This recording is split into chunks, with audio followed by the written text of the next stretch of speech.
नमस्कार, आप देख रहे हैं मिथिलांचल का पहला digital news network news today Darbhanga. मैं हूं संतोष झा।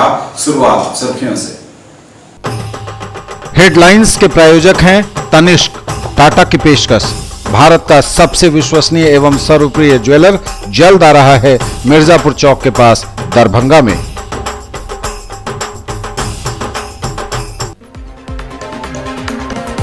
दरभंगा पुलिस द्वारा जारी किए गए व्हाट्सएप हेल्पलाइन की मदद से पकड़ी गई 90 कार्टून शराब, 2 कारोबारी भी गिरफ्तार।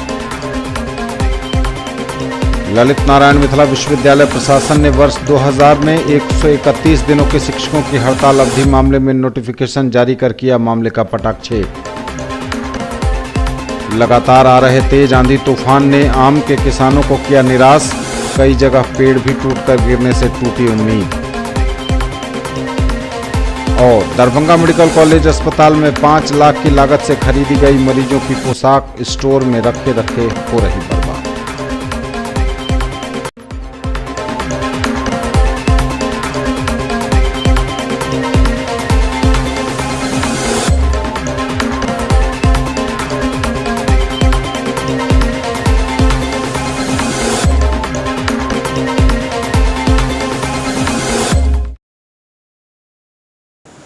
आगे सभी खबरें दिखाएंगे आपको विस्तार से, बस थोड़ी ही देर में। आ गया आपके शहर हिंदुस्तान का सबसे बड़ा असली डिज्नीलैंड मेला, जहां की ऑक्टोपस, ताराटोरा, giant wheel, dragon train, ball bounce, break dance, giraffe train, Columbus, jumping frog, expo horror show यानी कि भूत बंगला।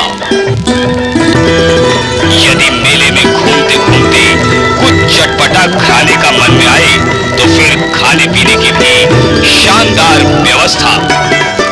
तो फिर देर किस बात की? लागे नजर कैसे अब जाए घरवा, काफी बदन मोरा धड़के करजवा। मौलाना अबुल कलाम आजाद ITI +2 सफी मुस्लिम उच्च विद्यालय campus DMC Laheriasarai Darbhanga NCVT से मान्यता प्राप्त। नामांकन सूचना सत्र 2018-2020। क्रम संख्या 1 व्यवसाय इलेक्ट्रीशियन, अवधि 2 वर्ष, शैक्षणिक योग्यता मैट्रिक या समकक्ष। क्रम संख्या 2 व्यवसाय फिटर, अवधि 2 वर्ष, मैट्रिक या समकक्ष की शैक्षणिक योग्यता आवश्यक। नामांकन हेतु आवेदन फॉर्म एवं प्रोस्पेक्टस संस्थान के कार्यालय से 500 रुपए नगद भुगतान कर प्राप्त किया जा सकता है। फॉर्म जमा करने की अंतिम तिथि 26 जून 2018 निर्धारित है और प्रवेश परीक्षा दिनांक 1/7/2018 दिन रविवार को 11 बजे दिन में आयोजित होगी। राष्ट्रीय मुक्त विद्यालय शिक्षण संस्थान के द्वारा संचालित व्यावसायिक कोर्स 1 विद्युत तकनीशियन, दूसरा कटिंग, टेलरिंग एवं ड्रेस मेकिंग में नामांकन प्रारंभ है। मैट्रिक की परीक्षा में सम्मिलित हो चुके छात्र भी आवेदन कर सकते हैं। SM जावेद इकबाल, सचिव, मौलाना अबुल कलाम आजाद ITI लहेरियासराय दरभंगा। संपर्क सूत्र है 06272 254 आप सबों के अपार सहयोग से the Raymond shop Subhash Chowk Darbhanga ने अपनी स्थापना के शानदार 4 वर्ष पूरे कर लिए हैं। इस अवसर पर सभी मिथिला वासियों को हार्दिक शुभकामनाएं एवं बधाई। इस मौके पर हमारे शानदार छूट के ऑफर का लाभ उठाएं।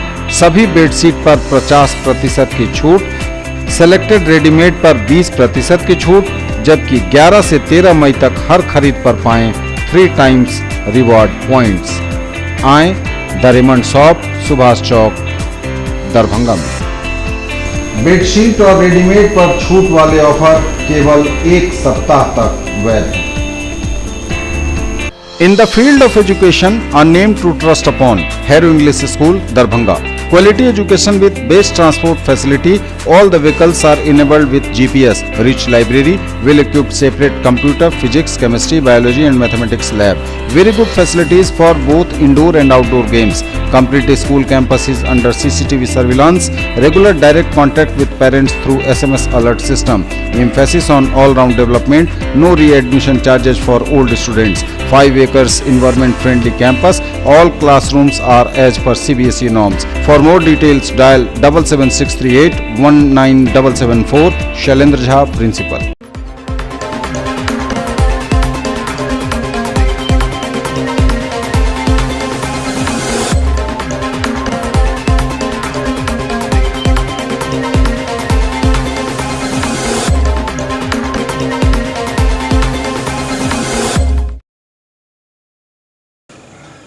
समाचार अब विस्तार के साथ।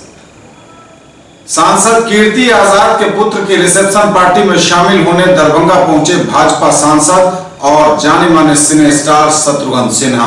कहा, कर्नाटक में जुगाड़ और दबाव की राजनीति होना लोकतंत्र की हत्या। बिहार में राजनीति के साथ सामाजिक परिवर्तन का भी उन्होंने किया इशारा। भाजपा सांसद और सिने स्टार शत्रुघ्न सिन्हा ने कर्नाटक में जुगाड़ और दबाव की राजनीति को बताया लोकतंत्र की हत्या। बिहार में राजनीति के साथ सामाजिक परिवर्तन का किया इशारा। सांसद कीर्ति आजाद के बेटे की रिसेप्शन पार्टी में पहुंचे थे शॉटगन। उसमें अभी कुछ जुगाड़ की पॉलिटिक्स चल रही है, अभी जुगाड़ देखो क्या होता है। लेकिन ये जरूर है कि मैं इससे ज़्यादा नहीं कहूँगा, इतना ज़रूर कहूँगा लोकतंत्र में जो इस तरह की हरकतें होती हैं, कई बार पेनी वाइज पॉन्ड फुलिश होता है। कहना बड़ा आसान है दबाव की राजनीति में आ जाना या लोकतंत्र की तथाकथित हत्या करते हुए और जैसे सरकार बनाना है, सरकार बनाने की कोशिश करना कई बार हास्यास्पद भी होता है। और कई बार जो होता है वही फ्रजाइल सरकार को संभालना, ढोना और चलाना इस तरीक़ों से किया हुआ वो बहुत मुश्किल होता है बाद में। तो अभी देखिए क्या हो रहा है, जुगाड़ की पॉलिटिक्स और दबाव की पॉलिटिक्स चल रही है। क्या लगता है कि 2019 में बिहार में भी इसी तरह का होगा क्या, जुगाड़? और नहीं, बिहार में तो जुगाड़ नहीं है। बिहार में तो एकदम एक सामाजिक और राजनीतिक क्रांति भी हो सकती है। परिवर्तन तो खैर बहुत ज़रूरी है, नियम है, दस्तूर है प्रकृति का, और उससे हम अपवाद नहीं रहेंगे।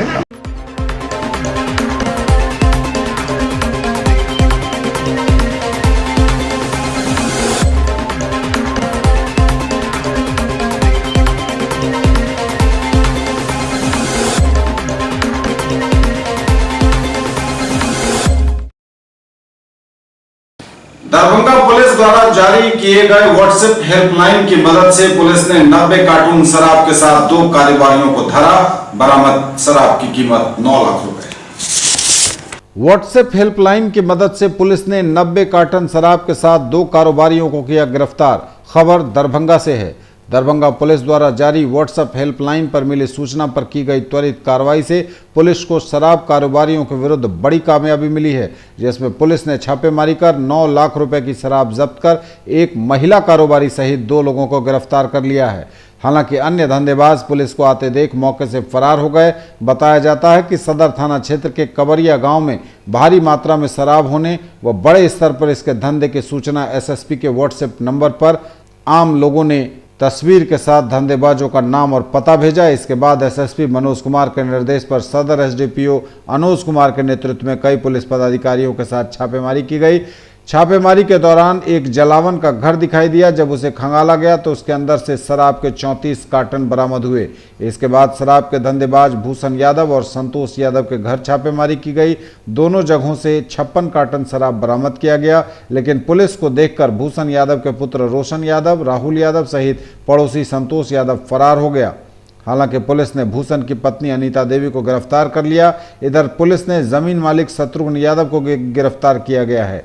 बताया गया है कि उसकी भूमि को किराया पर लेकर भूषण यादव जलावन का घर बना रखा था, जिसके आड़ में पूरा परिवार संदिग्ध शराब के धंधे में संलिप्त था।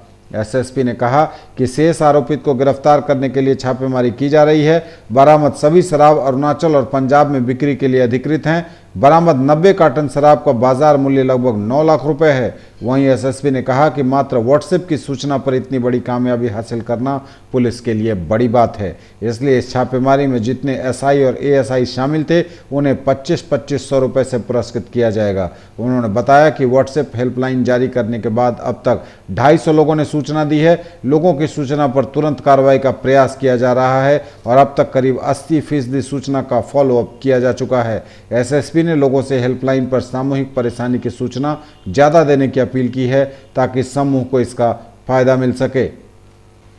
आप भी एसएसपी के इस व्हाट्सएप नंबर 8709161968 पर सूचना दे सकते हैं यदि आपके पास है कोई ऐसी जानकारी तो।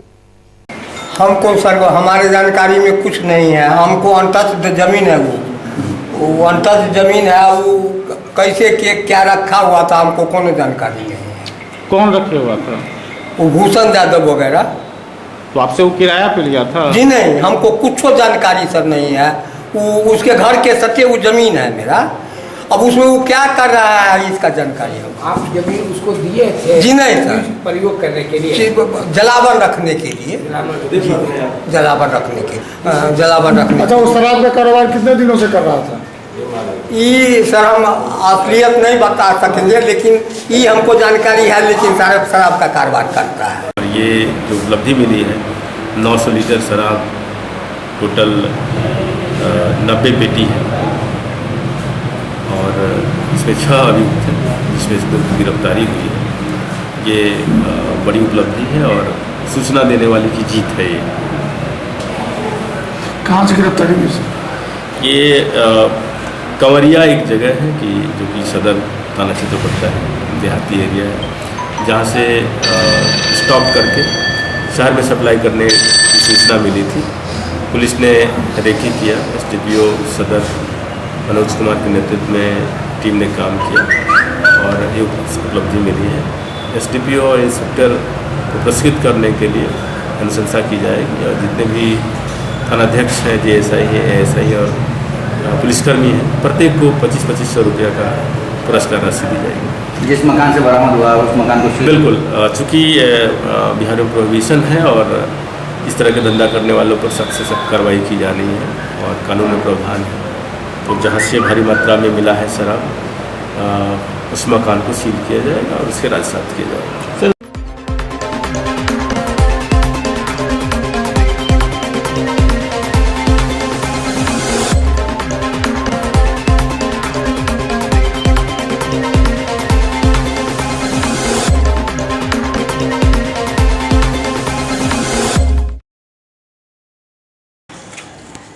ललित नारायण मिथिला विश्वविद्यालय प्रशासन ने काफी पुराने एक मामले को निपटाया। 18 वर्षों बाद आया निर्णय। वर्ष 2000 में 131 दिनों की शिक्षकों की हड़ताल अवधि मामले में नोटिफिकेशन जारी कर विश्वविद्यालय प्रशासन ने मामले का किया पटाक्षेप। ललित नारायण मिथिला विश्वविद्यालय प्रशासन ने एक बड़े और पुराने मामले का पटाक्षेप किया। वर्ष 2000 में 131 दिनों के शिक्षकों की हड़ताल अवधि के मामले में नोटिफिकेशन कर मामले का पटाक्षेप कर दिया गया। लोकायुक्त के आदेश के अनुरूप वित्त समिति और सिंडिकेट के निर्णय को ध्यान में रखते हुए अधिसूचना जारी की गई। संघ के सभी पदाधिकारी और शिक्षकों ने कुलपति के प्रति आभार जताया।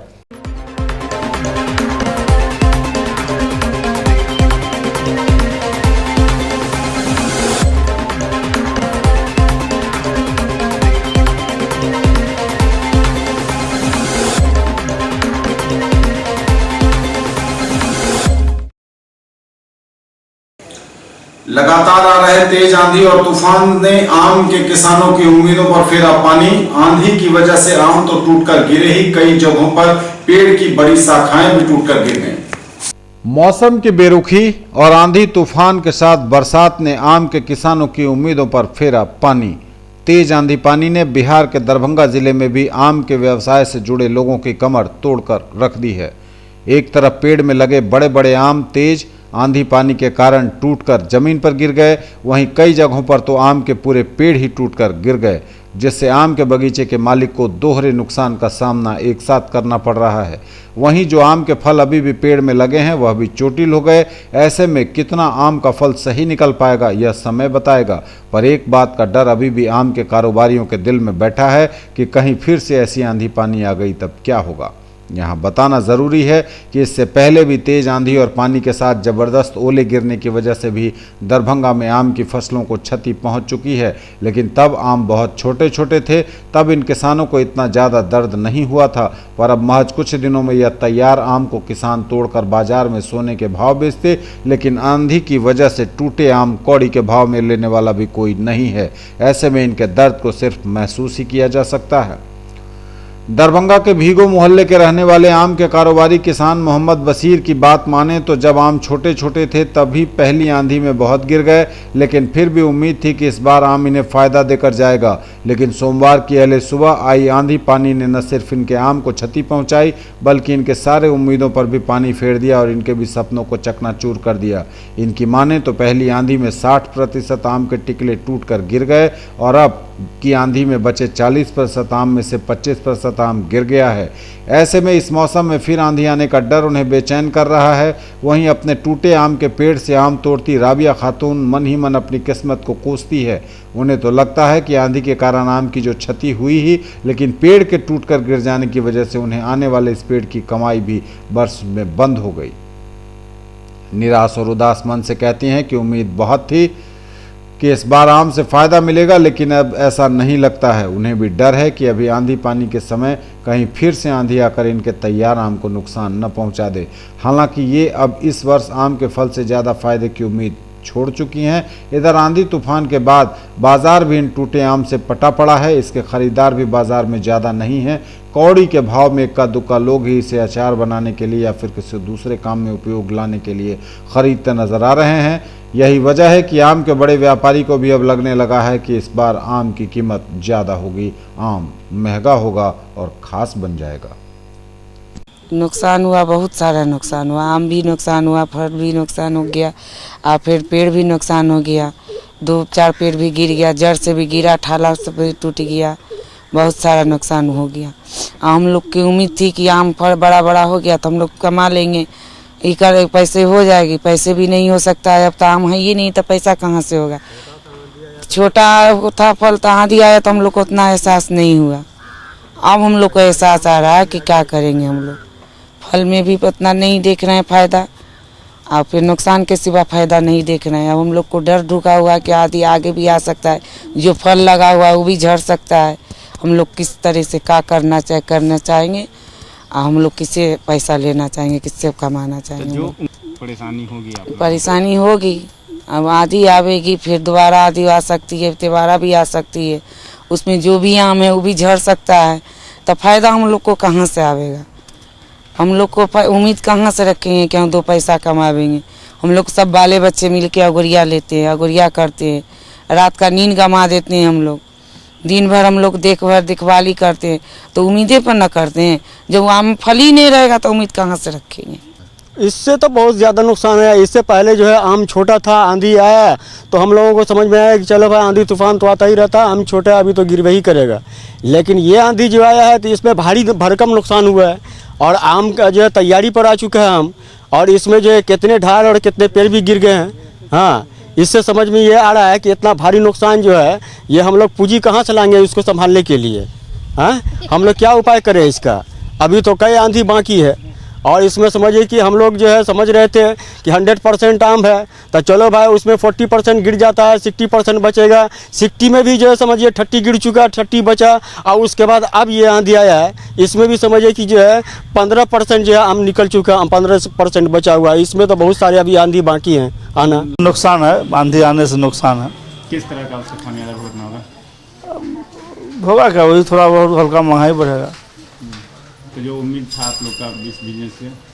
उम्मीद तो यही है कि आप मान के चले आंधी में आधा दिन आम नुकसान हो गया है, जो बचा उसी पर 2 पैसा टाइट होकर बिकेगा।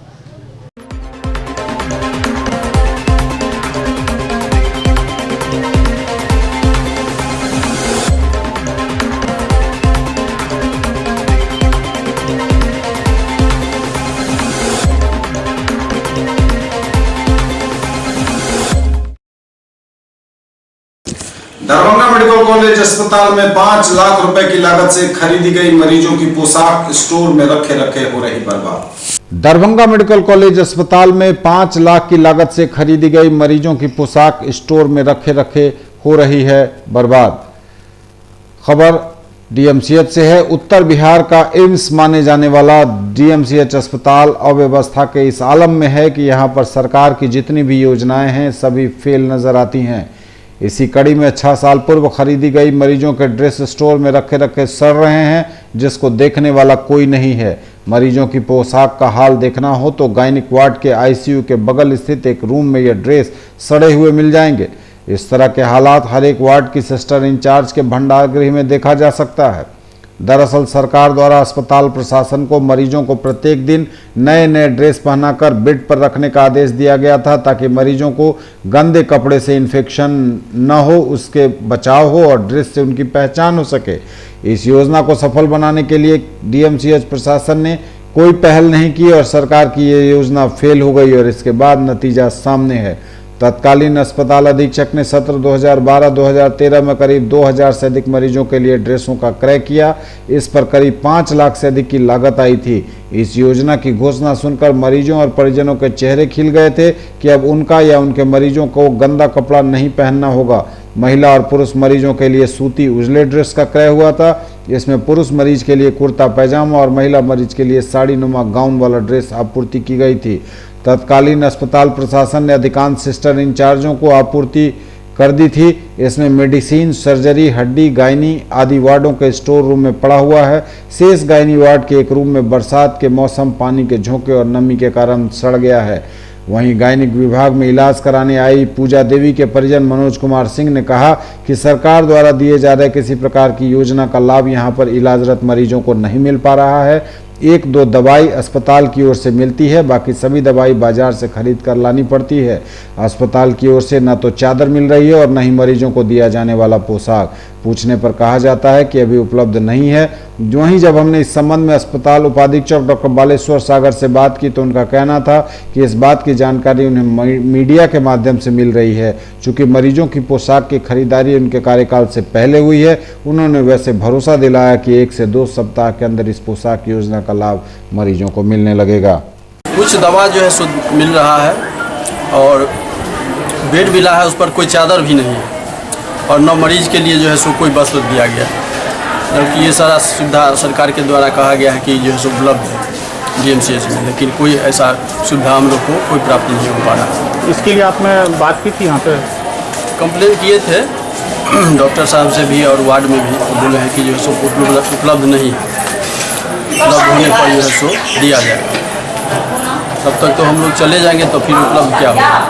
इस संबंध में आप ही के लोगों के द्वारा हमको ये सूचना दिया गया है। उस समय तो हम लोग नहीं थे, लेकिन फिर मेरा है जो हम स्टोर में दिखवाते हैं और कौन कब खरीदा गया था, किसके द्वारा खरीदा गया था और उसकी क्या स्थिति है, सारी स्थिति हम 2-3 दिनों या 1 सप्ताह के अंदर में जो है सब जानकारी लेकर के आपको सही स्थिति बता सकते। निश्चित रूप से अगर हमको मैंने पता चल जाए अगर वहाँ होगा, चूँकि ये मामला 5-7 साल का हो गया है, तो जरूर लाभ मिलेगा।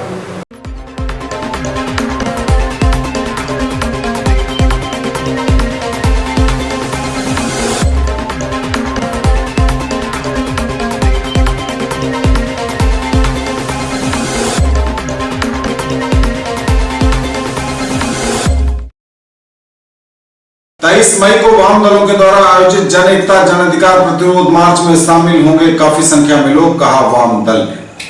23 मई को वाम दल के द्वारा आयोजित जन एकता जन अधिकार प्रतिरोध मार्च में शामिल होंगे काफी लोग, कहना है वाम दल का। वाम दल का संयुक्त कन्वेंशन संपन्न। भाकपा जिला मुख्यालय में वामपंथी दलों का जन एकता जन अधिकार आंदोलन सफलता के लिए कन्वेंशन आयोजित किया गया। सीपीएम के अविनाश कुमार झा, सीपीआई के कॉमरेड विश्वेश्वर यादव, भाकपा माले के प्रोफेसर कल्याण भारती के अध्यक्ष मंडली में कार्यक्रम की शुरुआत की गई। वक्ताओं ने कन्वेंशन को संबोधित करते हुए कहा कि 23 मई को मोदी सरकार का 4 वर्ष पूरा हो रहा है। मोदी सरकार बड़बोलापन की जुमला सरकार साबित हुई है। झूठ का पुलिंदा बांधकर पूरे देश में नफरत फैलाई जा रही है। बैंक, बीमा, रेल, जहाज और लाल किला जैसे धरोहरों को बेचा जा रहा है। सभी मोर्चे पर सरकार फेल है। खेती आज घाटे का सौदा है। किसानों के फसल खरीद का कहीं भी क्रय केंद्र पटना, दिल्ली की सरकार नहीं खोल सकी। कि एसडीओ के जरिए अनुमति लेने का चुनाव आचार संहिता के दौर में हम लोग जो नियम जानते हैं, कोई भी कार्यक्रम करना है एसडीओ को लिखना है। लॉ एंड ऑर्डर का मालिक एसडीओ है, इसलिए उस परंपरा को मजबूती से लागू रहने दिया जाए। उसमें किसी तरह की छेड़छाड़ अगर दरभंगा के एसएसपी करना चाहते हैं तो हम वामपंथी दल के लोग, हम न्याय इंसाफ चाहने वाले लोग, हम उसको बर्दाश्त नहीं करेंगे। दूसरी बात साथियों, अभी हमने देखा इस दरभंगा में कि भारतीय जनता पार्टी कैसे दंगा करवाती है। हमने देखा दरभंगा का एसएसपी रिपोर्ट करता है राज्य सरकार को कि भूमि विवाद के चलते रामचंद्र यादव की हत्या भलवा में होती है। नीतीश कुमार ट्वीट करते हैं, तेजस्वी ट्वीट करते हैं, सुशील मोदी ट्वीट करते हैं, भूमि विवाद के चलते हत्या हुई। सच्चाई है स्थानीय स्तर पर कि रामचंद्र यादव एक बदनाम किसान का जो सरकार के द्वारा घोषित मूल्य है उस पर भी फसल की खरीद नहीं हो रही है। इन तमाम सवालों को लेकर 23 तारीख को हम पटना में रैली करेंगे। तमाम जन संगठन के लोग, किसान सभा के लोग, खेत मजदूर यूनियन के लोग, AISF छात्र संघ के लोग, नौजवान संघ के लोग, तमाम ट्रेड यूनियन के लोग, ये महिला समाज के लोग, ये तमाम जन संगठन के लोग 23 तारीख को पटना के गांधी मैदान से रैली निकालेंगे और मोदी की सरकार, नीतीश सरकार को अमल की मेटम देंगे कि तुमने जो वादा किया, वादा खिलाफी कर रहे हो, यह वादा खिलाफी नहीं चलेगी, जन विरोधी नीति तुम्हारी नहीं चलेगी। इसके खिलाफ हम तमाम जन संगठन के लोग विरोध प्रदर्शन करेंगे। 23 तारीख का जो हल्ला बोल रैली पटना में है उसके तैयारी के लिए कन्वेंशन बुलाया गया है। समस्याओं के बारे में चर्चा हुई है, कमल नारायण जी ने विस्तार से बतलाया। सच्चाई है कि आज दरभंगा जिला में पूरा प्रशासन तंत्र खत्म हो गया।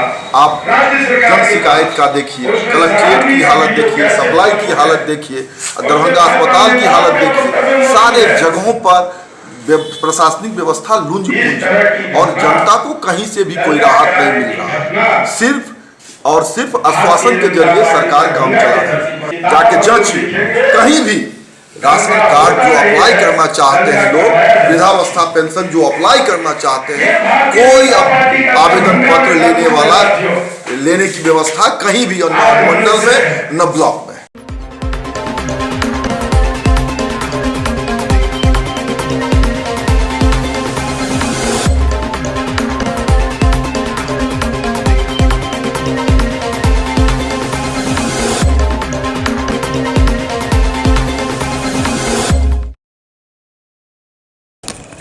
परियोजना निदेशक आत्मा दरभंगा द्वारा आयोजित खरीफ महाअभियान सह महोत्सव 2018 जिला स्तरीय खरीफ कर्मशाला सह प्रशिक्षण कार्यक्रम का आयोजन किया गया बहुउद्देशीय भवन में।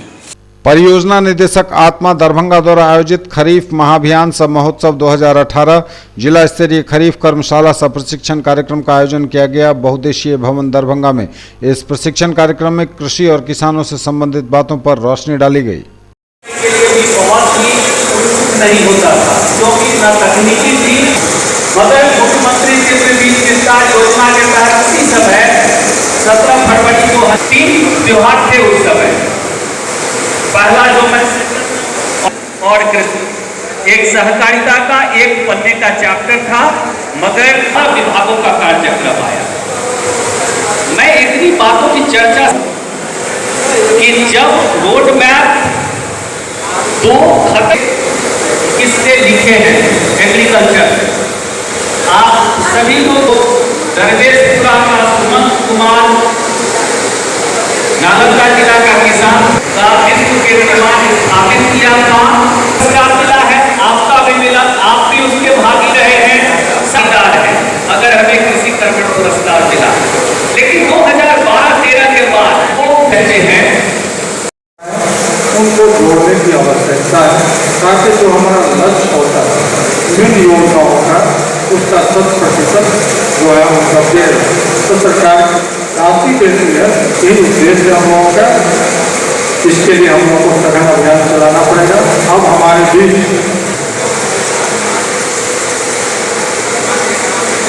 मुझे ये बहुत अच्छा अवसर मिला है कि मैं दरभंगा के खरीफ महाअभियान कार्यक्रम के शुभारंभ के अवसर पर वर्ष 2018 में आपके साथ बैठने के लिए आया हूँ, समझने के लिए आया हूँ, बातचीत करने के लिए आया हूँ। जानते होंगे कि मैं 2002 में दरभंगा में पदस्थापित था और उस समय दरभंगा जिला के जिला पदाधिकारी श्री राम बहादुर प्रसाद यादव थे। और जब मेरी यहाँ से प्रतिनियुक्ति पटना में की गई तो मेरे जिलाधिकारी कदापि नहीं चाहते थे कि मेरी प्रतिनियुक्ति दरभंगा के बाहर की जाए। उन्होंने उसके कई कारण, उसमें सबसे छोटा कारण मैं हो सकता हूँ, लेकिन उसके बहुत सारे बदलाव हुए हैं कि कृषि विभाग का योजना का आकार 20 करोड़ रुपए था। 20 करोड़ रुपए में से 18 करोड़ रुपए तनख्वाह में थे और 2 करोड़ रुपए से कुल काम करने का कार्यक्रम था। आज कृषि विभाग का योजना आकार 2267 करोड़ है।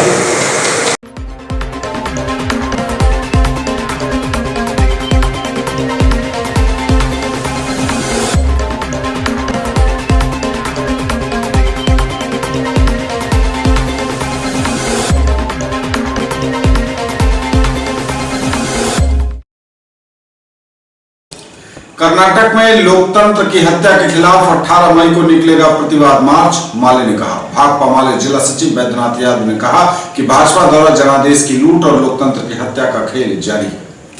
कर्नाटक में लोकतंत्र की हत्या के खिलाफ 18 मई को निकलेगा प्रतिवाद मार्च। भाकपा माले जिला सचिव बैद्यनाथ यादव ने कहा है कि भारतीय जनता पार्टी द्वारा जनादेश की लूट और लोकतंत्र की हत्या का खेल जारी है। गोवा, बिहार, मणिपुर और मेघालय के बाद इस बार कर्नाटक में यह खेल खेला गया, जहां एक बार फिर लोकतंत्र को मजाक बनाया गया। नरेंद्र मोदी और अमित शाह के नेतृत्व में चल रहे इस खेल को निर्णायक तौर पर परास्त किए बिना भारत में लोकतंत्र सुरक्षित नहीं रह सकता। उन्होंने कहा कि कर्नाटक में चुनाव परिणाम के बाद जो हुआ वह लोकतंत्र, संविधान और न्यायपालिका को बेहद शर्मसार करने वाला है। वहां के राज्यपाल पूरी तरह भाजपा आरएसएस के दबाव में हैं और सारी संवैधानिक प्रक्रियाओं को किनारा कर भाजपा के लिए रास्ता बना रहे हैं। जाहिर है भाजपा की भारी खरीद फरोख्त करने की छूट भाजपा को मिली है। माले जिला सचिव ने यह भी कहा कि कर्नाटक में भाजपा ने 104 सीटें 36% मत लाकर जीती हैं, जबकि कांग्रेस 38% मत लाकर भी महज 77 सीट जीत पाई। कर्नाटक चुनाव में वीवीपीएटी और ईवीएम के बीच गैप के भी मामले प्रकाश में सामने आए हैं, इसलिए आज ईवीएम की जगह बैलेट पेपर से चुनाव करवाने की मांग के साथ साथ समानुपातिक प्रतिनिधित्व की मांग भी उठाई जानी चाहिए।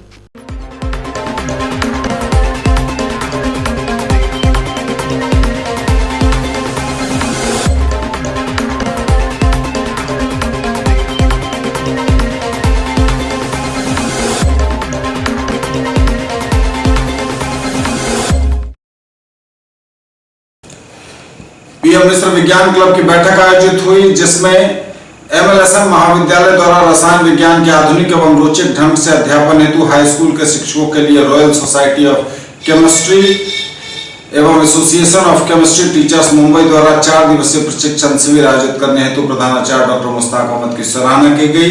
बच्चों के लिए कई प्रतियोगिताओं के आयोजन की भी बात कही। पीएम मिश्र विज्ञान क्लब की एक बैठक स्थानीय दिग्गी पश्चिम स्थित कार्यालय में क्लब के सलाहकार प्रोफेसर प्रेम मोहन मिश्र की अध्यक्षता में आयोजित हुई। इस बैठक में एमएलएसएम कॉलेज द्वारा रसायन विज्ञान के आधुनिक एवं रोचक ढंग से अध्यापन हेतु हाई स्कूल के शिक्षकों के लिए royal society of chemistry London एवं association of chemistry teachers Mumbai द्वारा संपोषित 4 दिवसीय प्रशिक्षण शिविर आयोजित करने हेतु प्रधानाचार्य डॉक्टर मुश्ताक अहमद की सराहना की गई।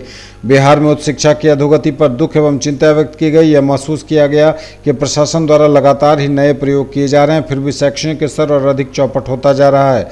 यह बिहार खासकर मिथिला के लिए खतरनाक संकेत है। अर्थ संपन्न परिवार के बच्चे जहां पलायन करने को बाध्य होते हैं, जिससे एक बड़ी धनराशि भी बिहार से बाहर जा रही है, परंतु गरीब परिवार के बच्चों की प्रतिभा कुंठित हो रही है। यह सच्चाई है कि आज़ादी के 70 वर्षों बाद भी मिथिला की बड़ी आबादी आर्थिक रूप से विपन्न बनी हुई है। इस परिस्थिति में अपने सामाजिक दायित्व का निर्वहन करने हेतु इस क्लब ने सर्वसम्मति से मिथिला के दरिद्र परिवार के विज्ञान विषय पढ़ने के इच्छुक प्रतिभाशाली छात्रों को निःशुल्क शिक्षा उपलब्ध कराने का संकल्प लिया। अगले सत्र 2018-19 में अंतर स्नातक में 11वीं वर्ग के दरिद्र मैथिल परिवार के 50 छात्रों को निःशुल्क पढ़ाई की व्यवस्था करने का निर्णय लिया गया।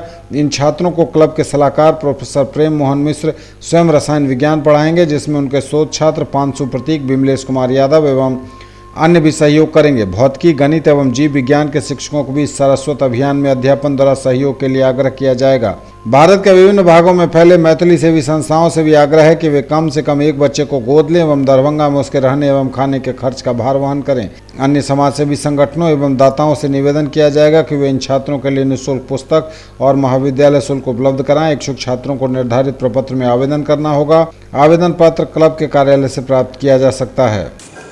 ये तक के समाचार। विद्यालय आपसे इससे पूर्व एक बार फिर नजर उन खबरों पर जो है सुर्खियां। दरभंगा पुलिस द्वारा जारी किए गए व्हाट्सएप हेल्पलाइन की मदद से पकड़ी गई 90 कार्टून शराब, 2 कारोबारी भी गिरफ्तार।